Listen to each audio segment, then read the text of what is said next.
नमस्कार, मैं मयूरी श्रीवास्तव। स्वागत है आपका आयुर्वेद संसार में, जहां हम सेहत को देखते हैं एक नए नजरिए से, प्राकृतिक, संतुलित और सुरक्षित तरीके से। आयुर्वेद हमें सिखाता है कि हमारी छोटी छोटी आदतें ही बड़ी बीमारियों से बचाव का रास्ता बन सकती है। तो आइए शुरू करते हैं आज की बेहद खास बातचीत।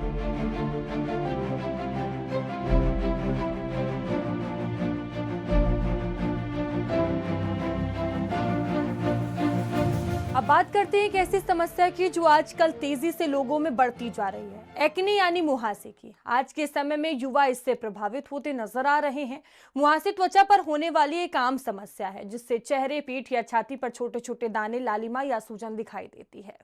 इन्हें अक्सर लोग नजरअंदाज कर देते हैं। तो आज इसी महत्वपूर्ण विषय पर विस्तार से जानकारी देने के लिए हमारे साथ मौजूद हैं आयुर्वेद विशेषज्ञ डॉक्टर जेके पांडे जी। सर, आपका बहुत बहुत स्वागत है भारत समाचार पर। सर, जिस तरह से आज हम मुहासे को लेकर बात कर रहे हैं, तो सबसे पहले तो आप ये बता दें कि मुहासे क्यों होते हैं।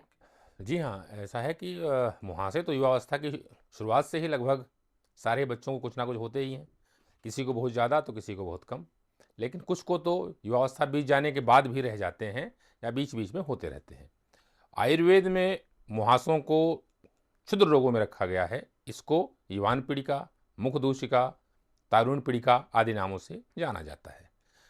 तो युवान पीड़िका यानी कि एक्ने वल्गैरिस होने का मुख्य कारण यह है कि जो हेयर फॉलिकल होते हैं, रोम छिद्र, उसमें सेबेसियस ग्लैंड्स होती हैं। वहाँ से एक ऑयल जैसा पदार्थ निकलता है जिसे कि सीबम कहते हैं। तो क्या होता है कि वही सीबम जो हार्मोनल चेंजेस बॉडी में होने लगते हैं या किसी और कारण से भी तो बहुत ज़्यादा निकलने लगता है और वो हेयर फॉलिकल्स के छिद्र को बंद कर देता है। फिर वहाँ पर बैक्टीरियल इन्फेक्शन होने लगता है। जहाँ इन्फेक्शन होता है फिर वहाँ पर इन्फ्लामेशन यानी कि सूजन होती है, रेडनेस, और वो फुंसी ऐसा बन के फिर वो एक्ने जैसा हो जाता है। और डॉक्टर साहब, मुहासे के पीछे क्या कारण हो सकते हैं। जी, ये ऐसा है कि मुख्य रूप से एक तो हार्मोनल चेंज बॉडी में होता है, ये हम जानते हैं युवावस्था में। इसमें जो मेल हार्मोन है एंड्रोजन्स, ये शरीर में ज़्यादा बढ़ जाता है। दूसरा ये है कि कभी कभी लड़कियों में पीसीओएस हो जाता है, पॉलीसिस्टिक ओवेरियन सिंड्रोम कहते हैं। उसके कारण से भी ये ग्रैंड ज़्यादा एक्टिव हो जाती है और फिर वहाँ पर मुहासे होने लगते हैं। तो भी सीबम ज़्यादा बनेगा तो फिर वहाँ पर वो जो है हेयर फॉलिकल बंद हो जाते हैं, फिर वहाँ से इन्फेक्शन होकर फिर एक्ने बनता है। जेनेटिक्स भी इसका एक कारण है। इसके अलावा डाइट, लाइफस्टाइल, ओबेसिटी, बहुत सारे इसके कारण हैं। इसके अलावा हाई ग्लाइसेमिक इंडेक्स वाले यानी कि शुगर वाले भोजन ये बहुत ज़्यादा लेना, बहुत ज़्यादा डेयरी प्रोडक्ट लेना, इसके अलावा स्ट्रेस अगर ज़्यादा है या फिर नींद ठीक से नहीं आ रही है तो ये भी इसके कारण हो सकते हैं। अन्य कारण ये है कि जो एक्सटर्नल फैक्टर जैसे कि पोल्यूशन बहुत ज़्यादा है, प्रदूषण, इसका भी कारण है। पसीना किसी को बहुत ज़्यादा आता है और आजकल जो मेकअप के डिफरेंट केमिकल्स होते हैं, प्रोडक्ट्स हैं, उनको लगाने से भी हेयर फॉलिकल्स के छिद्र बंद हो जाते हैं या फिर वहाँ पर एलर्जिक रिएक्शंस भी होते हैं। इस कारण से भी एक्ने या मुहासे बार बार होने लगते हैं। कभी कभी ये मुहासे छाती पर, पीठ पर, शोल्डर पर भी हो जाते हैं। सर देखिए, जिस तरह से हर बार हम खाने पीने की बात करते हैं, किसी भी बीमारी में हम एक्ने की बात कर रहे हैं, तो खाने पीने का किस तरह से ध्यान रखा जाए, क्या खाना चाहिए। देखिए, ऐसा है कि जिनको मुहासे बार बार होते हैं उनके लिए सबसे ज़्यादा जो खाने में फ़ायदेमंद चीज़ें हैं वो हैं हरी पत्तेदार सब्जियां और मौसमी फल, जैसे कि पपीता है, अमरूद है, संतरा है, ये उनको जरूर लेना चाहिए। ओमेगा 3 से भरपूर चीज़ें जैसे कि अखरोट, अलसी के बीज, ये उनको लेना चाहिए। इसके अलावा जिंक वाले पदार्थ कद्दू के बीज जैसे हैं या और भी बीज हैं तरबूज के, इनको उनका प्रयोग जरूर करना चाहिए। पानी खूब पीना चाहिए। दूसरा ये है कि दालें और फली वाली सब्जियां, ये अपने भोजन में आदमी को जरूर शामिल करना चाहिए क्योंकि इनमें बहुत सारे एंटीऑक्सीडेंट्स और विटामिन्स भी होते हैं। इसके अलावा हरी चीज़ें और जो सलाद में खाई जाती हैं वो भी खाना है, जैसे कि गाजर है, शकरकंद है, पपीता, कच्चा पपीता। इसके अलावा खट्टे फल जैसे नींबू, संतरा, मौसम्मी, इसका भी प्रयोग जरूर करना चाहिए। फाइबर युक्त भोजन जरूर लें, ये बहुत इंपॉर्टेंट है। इसके अलावा ब्राउन राइस, ओट्स, ये लेना है। और एक बार फिर रिपीट करना है कि हरी सब्जियां ये आपको ज़्यादा खानी है अगर किसी को एक्ने ज़्यादा होते हैं, बार बार होते हैं। दिन भर में कम से कम 2.5 से 3 लीटर पानी जरूर पीना चाहिए जिसको भी एक्ने है। सर, जिस तरह से आप बता रहे थे क्या खाना चाहिए, अब बता दीजिए क्या नहीं खाना चाहिए। जी, ऐसा है कि जिनको भी मुहासे हैं उनके लिए सबसे सबसे पहली बात तो बताइए कि हाई ग्लाइसेमिक इंडेक्स वाली चीज़ें, जो बहुत ज़्यादा मीठी चीज़ें हैं, यानी किसी में शुगर ज़्यादा पड़ा उसको बहुत कम से कम लेना है। इसके अलावा चॉकलेट, कोल्ड ड्रिंक्स, इनका प्रयोग भी बहुत कम करना है। डेयरी के उत्पाद जैसे कि दूध है, चीज़ है, मक्खन है, इनका इस्तेमाल भी जितना आपसे कम हो पाए उतना करना है। पिज़्ज़ा, बर्गर, मैदे से बनी चीज़ें या फिर बहुत ज़्यादा डीप फ्राइड चीज़ें, तली भुनी, प्रोसेस्ड फूड, फिंगर चिप्स, इसका इस्तेमाल जितना कम हो पाएगा उतना जल्दी एक्ने से आपको राहत मिलेगी। और सर, मुहासे होने पर हम क्या देखभाल कर सकते हैं?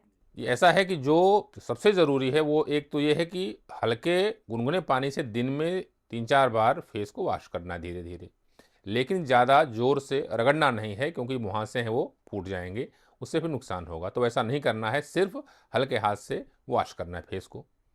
मुहासे अगर हैं भी तो उनको ज़्यादा फोड़ना नहीं है। एक काम ये ज़रूर कर सकते हैं कि जायफल, हम जानते हैं, जायफल को साफ पत्थर पर घिसकर उसको ठीक मुहासे के ऊपर आप उसको लगा सकते हैं और जब वो सूख जाए तो उसको आप हटा सकते हैं। एक अलग उपाय यह है कि संतरे के सूखे हुए छिलकों का पेस्ट बना लें, उसी में मसूर दाल का पेस्ट मिला लें और फिर उसको गुलाब जल में मिलाकर इसको हम फेस पर लगा सकते हैं और जब वो अपने आप सूख जाएं 1 आध घंटे में तो फिर हम उसको हटा सकते हैं। ऐसा हम हफ्ते में 3-4 बार कर सकते हैं। नीम की ताज़ा पत्तियां अगर मिल जाएं तो ये सबसे अच्छी हैं। इसको मिक्सी में आप पीस डालें, इसका पेस्ट बना लें। फिर इसमें 1 चम्मच हल्दी मिला लें और थोड़ा सा बेसन मिला लें, इसको फेस पर लगा लें और जब ये अपने आप सूख जाए तो उसको फिर हल्के हल्के से हटा सकते हैं। एक और बहुत इंपॉर्टेंट उपाय बता रहा हूँ, मंजिष्ठा, ये आपको आयुर्वेदिक दुकानों में मिल जाएगा। तो मंजिष्ठा, सारिवा पाउडर, हल्दी पाउडर और चंदन, इन सब को पाउडर को एक में मिला के पेस्ट बना लें इसका गुलाब जल में चाहे पानी में, और इसको पूरे फेस पर लगाना है और जब ये सूख जाए तो इसको आपको सादे जो है साफ पानी से धो लें। ये इससे आपको बहुत जल्दी लाभ मिलेगा। एक उपाय और है कि एलोवेरा जल, ये आपको हर जगह उपलब्ध है। तो एलोवेरा जल में हल्दी मिलाएं, इसको आप रोज़ फेस पर लगाएं और फिर जब ये सूख जाए तो आप इसको हटा सकते हैं। इससे मुहासों का जो इन्फ्लामेशन है उसमें भी कमी आएगी, अगर चेहरे पर कहीं झाई है तो उसमें भी कमी आएगी और इससे बहुत जल्दी आपकी स्किन में फ़ायदा मिलेगा क्योंकि एलोवेरा होने से ये मॉइस्चराइजेशन का भी काम करेगा। सर, जिस तरह से अभी आप देखभाल को लेकर बता रहे थे, क्या औषधियां ली जा सकती हैं? जी देखिए, ऐसा है कि एलोवेरा जूस और आंवला जूस, इसमें गिलोय जूस 20-20 ml, ये अगर आप मिला के सुबह 1 कप पानी में डाल के ये सुबह खाली पेट लेना, इससे आपको मुहासों में, स्किन की बाकी समस्याओं में भी बहुत लाभ मिलेगा। भंवरेश्वर का कैशोर गुग्गल, भंवरेश्वर की आरोग्यवर्धिनी बटी, भंवरेश्वर का महामंजिष्ठारिष्ट और भंवरेश्वर का खदेरारिष्ट, इसके अलावा भंवरेश्वर गंधक रसायन, भंवरेश्वर चर्म रोगांतक कैप्सूल आदि औषधियाँ हम वैद्य के परामर्श से ले सकते हैं या आप इसके लिए हमसे संपर्क कर सकते हैं। नीम का तेल बहुत उपयोगी है। अगर आपकी त्वचा बहुत ऑयली है तो फिर कोई उस पर ऑयल आपको नहीं लगाना है, फिर आप मुल्तानी मिट्टी या बेसन या फिर मसूर की दाल का उपटन ये आप अपने फेस पे लगा सकते हैं, जिससे कि ऑयल भी वहाँ से हटेगा और आपका फेस भी साफ रहेगा। हाँ, एक इम्पॉर्टेंट बात यह है कि आपका पेट साफ रखना बहुत ज़रूरी है। तो पेट साफ करने के लिए आप समय समय पर भंवरेश्वर त्रिफला चूर्ण या फिर भंवरेश्वर का अभिपत्तिकर चूर्ण ये आप अवश्य प्रयोग कर सकते हैं। अगर पेट बिल्कुल साफ नहीं हो रहा है तो आप भंवरेश्वर का सरल विरेचन चूर्ण भी गर्म पानी से रात में प्रयोग कर सकते हैं।